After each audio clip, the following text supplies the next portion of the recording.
Bella a tutti ragazzi, ben ritrovati in un nuovo video del Spetaciomercato Batman Napoletano. Come state? Spero tutto bene. In questo video andremo a fare il post partita di Parma Lazio e di Sassuolo Milan. Allora, cominciamo da Parma Lazio. Allora, Lazio che vince per 1-0, tra l'altro che vince in 9, espulsi Noslin, no scusate no, Zaccagni e Basic. Va al gol Noslin, Lazio che tra virgolette fa un miracolo, perché con questi due infortunati, cioè con questi due espulsi, era difficile mantenere un risultato in 9 contro 11 e fare gol. Perché se non sbaglio il gol è arrivato dopo l'espulsione di Basic. Basic è stato espulso tipo al 76esimo, 77esimo. Noslin invece ha fatto il gol tipo all'80esimo, più che altro, quindi è stato difficile mantenere un risultato in 9 e far gol. È stato molto, quindi devo fare un applauso alla Lazio.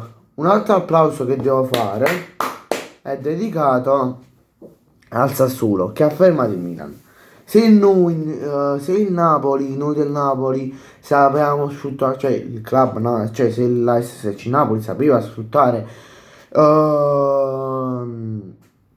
per sfruttare la partita di oggi, perché a fine campionato li rimpiangeremo, come ha detto un mio carissimo amico, l'avete visto pure in live, per privacy però non faccio il nome, ha detto noi li rimpiangeremo perché questa partita qua era un punto importante.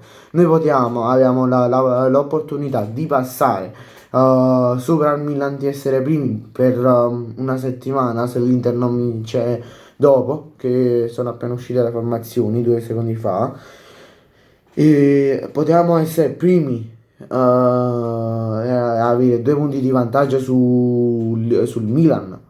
E se l'Inter oggi pareggia, se con la vittoria, se il Napoli vinceva e l'Inter pareggiava o perdeva, eravamo primi per una settimana. Vabbè, se per il Sassuolo segna Laurenti e Iconé, invece il Milan,